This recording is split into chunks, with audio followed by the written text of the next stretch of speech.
Now to damage in Jacksonville. One area that got massive damage from the weather today was the Future Champions Sports Complex. We talked with the family who owns the complex. 2 employees who were working at the time weren't hurt.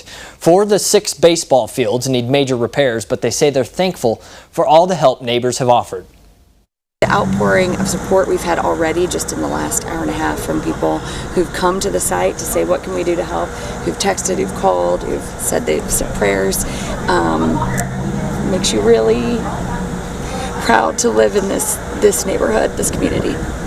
The complex is scheduled to host a baseball tournament this weekend with 50 teams coming in. Now the owners are trying to salvage the tournament and are looking at hosting games at different fields within the city.